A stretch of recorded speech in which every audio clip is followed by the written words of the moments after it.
everybody, Jason Davies here at Body Remastered with another video. This video is titled, Is the vertical pull down that important? An inside look at horizontal pulls versus vertical pulls, and what's the verdict at Body Remastered. Before we get into this video, I just want to remind you, everybody, to check out bodyremastered.com and subscribe to Remastered Unlocked, where we've got great free resources for all subscribers. We get information weekly on all sorts of information, including training plans, meal plans, and just general advice on mindset and everything you need to build, strengthen and tone your body. If you're new to the channel, subscribe to this channel and check out bodyremastered.com. This is really great, and you know, our mission is to help you build, strengthen and tone your body and really realise the true value of muscle development. So let's talk about the back. You know, back development is so important at Body Remastered because we believe it is the backbone of your entire vertical column. It really, you know, plays such an important role to your posture. It prevents you from getting back injuries later on in life, and even when you're young. You know, no one's immune to a back injury or back problems as they live. And you know, really gives you that strength, functional strength for nearly any other exercise that you carry out, whether it be cardio or strength based. Let's talk a few other things about the back. The back really helps you to avoid this situation of what we call muscle imbalance, where you have too much muscle, maybe on your front side, you know, in your anterior delts. You end up with that hunch sort of situation, especially with many of our jobs. Sometimes a sedentary job where you're typing all the time, or you're sitting down, driving, etc. You end up with issues with muscle imbalances, too much forward motion and flexion as opposed to extension, and we'll talk about that. But you know, the back development really support you in evening out any imbalances. It's also important to say that, you know, the back, from an upper body perspective, is one of the largest and broadest muscles within your upper body. So why you wouldn't give the attention that they deserve just doesn't make sense. You know, having a strong and an aesthetic back also gives the illusion that because of the increased posture it will give you, that your chest can look larger as well. Even if it isn't, it can certainly give the illusion because you're standing up straight and tall, and you know, you're in a healthy stance, and that's also important. Another thing we like to talk about at Body Remastered is also your body fat percentage. Obviously plays a big part in meeting the mission of strengthening, building muscle and toning muscle, especially toning muscle.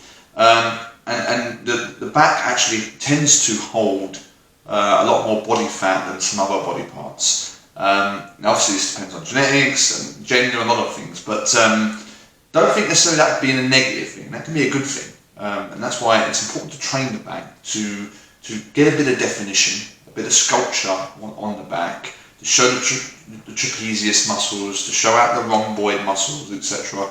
And it can even give you, if your ambition or goal is to put on some muscle mass, then it gives you the illusion actually that you've even got more mass than you have because of the increased body fat that's held naturally within the back. So there's lots of potential here, and I really, you know, please don't ignore the back. Whatever push days you have, you should equal that out with as much pull days, if not more pull days, in my opinion.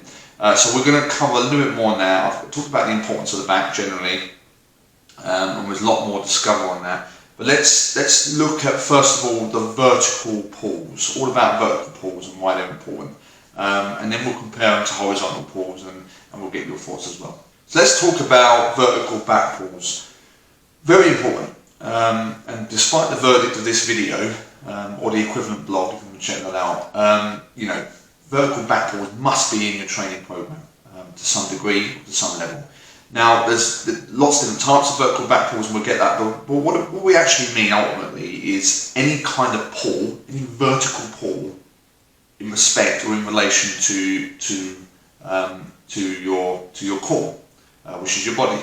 And you know, there's lots of different types of vertical pulls. and they're really key, but you can easily carry them out wrong and cause issues or injuries through training. Maybe not initially, but later on, and we'll touch on that. When I see people in the gym carrying out vertical body weight pulls, there's a number of issues, so we'll touch on that. But the reason why vertical pulls are so important is that in a way, it's a real true sense of somebody's actual strength, actual vertical strength, and also grip strength.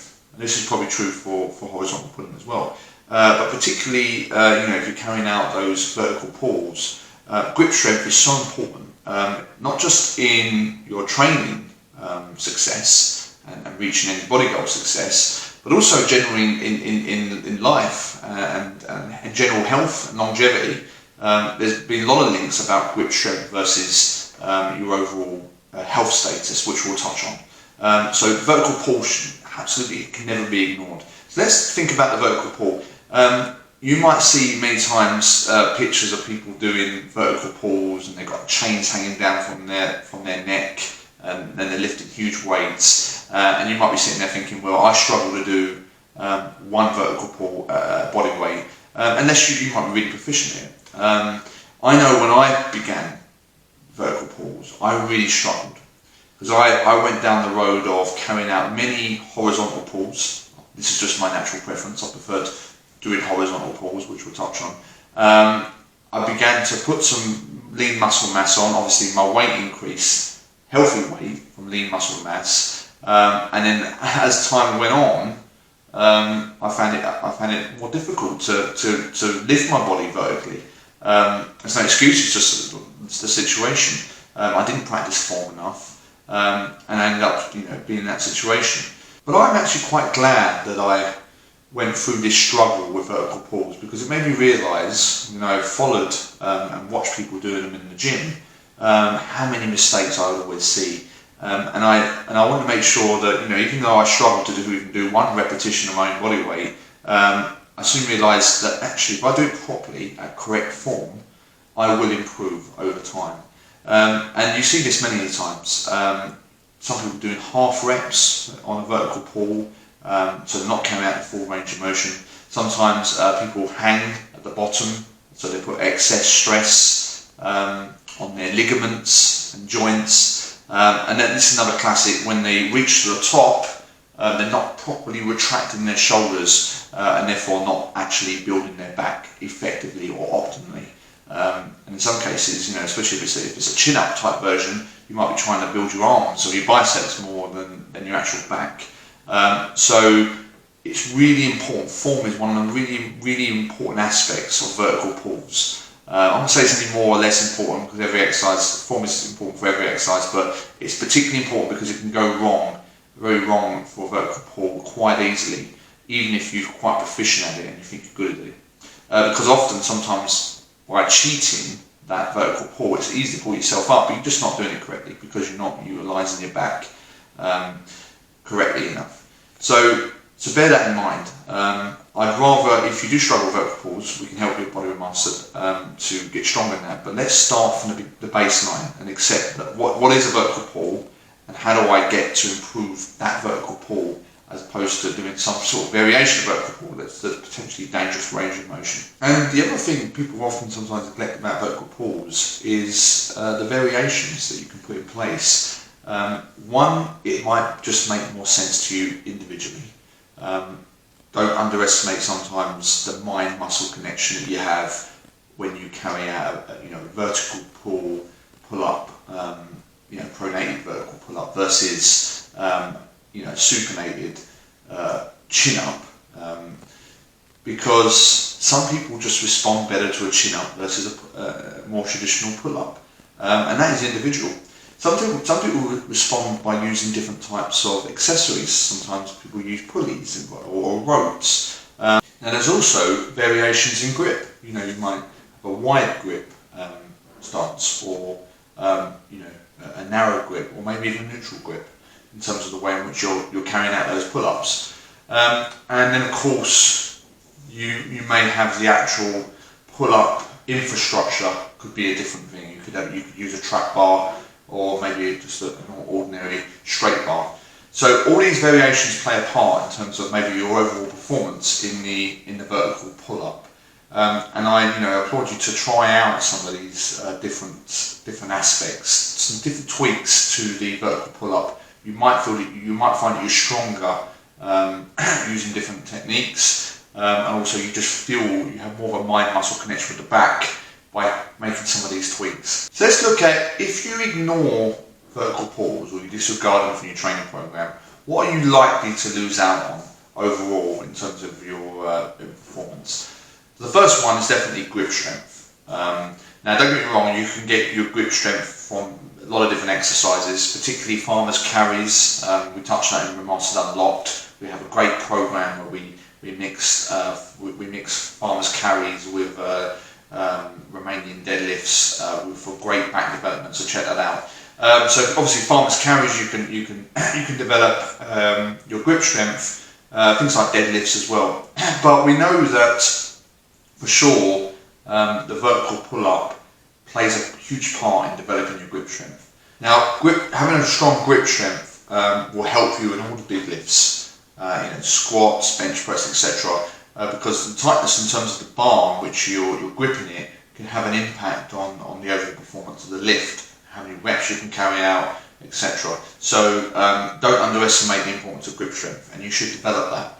You can particularly improve your grip strength, but generally it will come through the exercises that you're carrying out, and vertical pulls play a part of that. There is also lots of evidence and studies out there to show that grip strength has a direct correlation with general mental and physical health. It's actually sometimes used as a biomarker on how healthy you can be as an individual. So if the fact that it will help you with your bigger lifts isn't enough and your overall strength, it will help you to be healthy. So it's a win-win situation. This second point is really, really important. I cannot state it further. If you disregard vertical pulls, you will experience less thoracic extension. So what does that mean? Well, it's a good thing. We tend to be generally, as a nation and many people through work or different habits, to be more in a state of flexion. That's when we bend forward, a bit like I'm doing now, bend forward, it could be through work, in a sort of slumped, rounded position.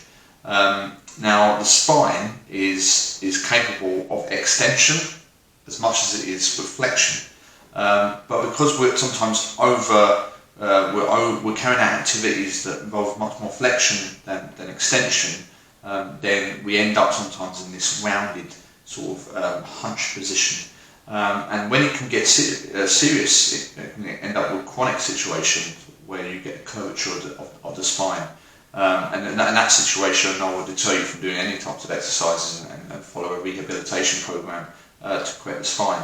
But overall, vertical pull-ups play an important part in just making sure that you practice this thoracic extension, which is so important. In fact, if you carry out a vertical pull-up correctly, you'll have a very healthy lumbar spine and a very healthy posture. As I said, it will help your posture overall. Because if you do the range of motion correctly, you practice thoracic extension and you retract the shoulders. And that's a really healthy point. Again, it will avoid any muscle imbalances between the front and the back. So make sure you're incorporating vertical pull-ups just by the very sense that you're practicing more thoracic extension as opposed to always flexing. Third reason, and I'm sure everyone will relate to this, you will miss out on your lat development if you miss vertical pulls from your program. The lats, sometimes known, is the latimus dorsi muscle, which is one of the broadest muscles in the human body, in fact, and certainly the largest muscle of the back. And it really tends to provide that width, that back width. And don't underestimate the importance of the latimus dorsi, because it will support you in nearly every other back movement, and it supports your joints as well. It plays a role in extension, it plays a role in flexion, adduction, so it's so critical. Let's not forget as well that the lats will play an important part in your other back muscles and support the exercises and strength of your rhomboids, your teres major, which is a thick muscle of your shoulder joint, your traps, you name it. So, missing out on lats through vertical pulls will really create a weak point, and you're only as strong as your weakest body part. Of course, lats play an important part with your overall physique and appearance of the back, because vertical pulling will contribute to back width, whereas horizontal pulling tends to concentrate on back thickness. And if you're female, having an impressive lat, a well developed lat will allow you to have a nice V-shaped body and tend to offset any wider natural hips that females have. So it really plays an part. And not forget that you show your back more than you think. Open back dresses, tank tops in men, etc. So please don't neglect the back. Let's next talk about the horizontal pulling, which in essence can be defined as any type of pull towards the body in the sort of sagittal and transverse plane. So when you think about it, you've got to think about the row. That's the core word when you associate horizontal pulling. And again, just like the vertical pulls, there's a number of variations you can have. You can have wider grip, more narrow grip, neutral grip type pulls, and there's various different types of rows. There's the inverted row, T-bar row, one of my favourites, the bent over row, one arm rows, and all of these can play a part in really getting that different mind muscle connections, and again, some of them might really connect with you more than others. Yet the great thing about the horizontal pull is that just because of the way in which you have structural support in the mechanism and the stance of the range of motion, you can really pack on some weight, really build strength and back thickness, which is what the horizontal pulls will develop. With a horizontal pull, you can really get some explosive strength in the hip hinged position, which is what makes it very unique, because it can strengthen the hip and also any other ancillary type muscles that all play an important part. But there isn't a word about caution here. Again, just like the vertical pulls, if you carry out any type of rowing exercise without proper form, you can end up with issues. And I've got personal experience of this, and I want for you to avoid any of those such issues. So if I could go through some of them, particularly when you're carrying out the horizontal pull, we'll give you more details and pictures and videos Remastered Unlocked. But when you're carrying out a horizontal pull, you really want to try and imagine that somebody's got a string that's pulling your elbows. You're pulling via your elbows, rather than flaring your elbows. The other side is your wrist as well. You can end up with ulnar tunnel syndrome quite easily if you're pulling in the wrong way. You don't want to flex at the top and pull with your wrist as opposed to with your back, and then flex your wrist at the top. This is going to lead to issues, especially in a supinated position, for example, when you've been over row or movements like that. So, like vertical pulls, if you was to take them out of your training plan completely, or on a limited basis, what would you miss out on? The first one for us is the fact that you would probably end up with a more rounded back, because just like the vertical pulls, but to some extent even more so with the horizontal pulls, you're going to end up with potentially muscle imbalance, and the horizontal pull plays a huge role in the stability of your shoulder girdle. You want to make sure you're practicing thoracic extension as much as any type of flexion, and the horizontal pull, just make sure you even out those sort of imbalances. Not to mention you can end up issues with the shoulder as well, because they're involved in the movement. Things like shoulder impingement, because it's not supporting the rotator cuff muscles, which we have another video on, so check that out. Rotator cuff muscles, that could be another issue as well. So just make sure that you're, as I said, practicing as much pulling as you are pushing. Having a thick back is really important for thoracic stability. We spoke about thoracic extension, and overall posture, but also having a thick back will help you with your body fat percentage overall and in your back, because as I said, the more muscularity, lean muscle mass that you have in your back, the higher your just general resting metabolism will be, because muscle is a metabolically active tissue versus fat. So, you know, get more lean muscle, get more definition in your back, and you'll be very thankful for it. So, what's the verdict? That's what we've been waiting for in this video. At Body Remastered, it's really clear. It's horizontal pulling. It wins over vertical pulling. And that's not to say that you should take vertical pulling out of your training. By no means should you do that. It's so important to include it. As I said, take the lats, really important core muscle.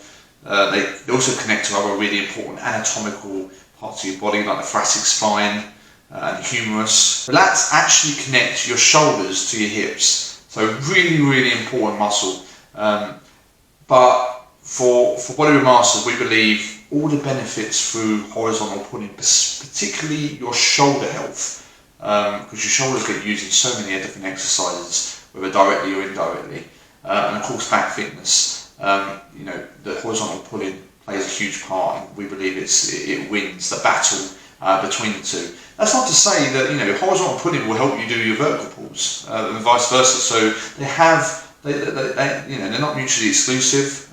They have their overall benefits, and of course you can work your lats by doing horizontal pulling as well. I'm just giving you some ideas. What's your opinion? What's your experience with regards to back training? Because on this one, you know, it is obviously opinion. You know, then you might find that vertical pull-ups have really contributed to your back development more so than horizontal pull-ups. So there's not necessarily a right answer here, but I think from an evidence standpoint, and certainly from an experience standpoint, we stick with horizontal pulls. And if you had to choose between the two of them, make sure, probably my advice would be, have a look at horizontal pulls being more dominant. So that's it from Body Remastered today in this video. Be sure to check out the equivalent blog on our website at bodyremastered.com, and subscribe to Remastered Unlocked. As I said, we've got some great products also on bodyremastered.com, and many products that are soon to come. So don't miss out on any of that. So again, I'll speak to you soon. Thanks a lot.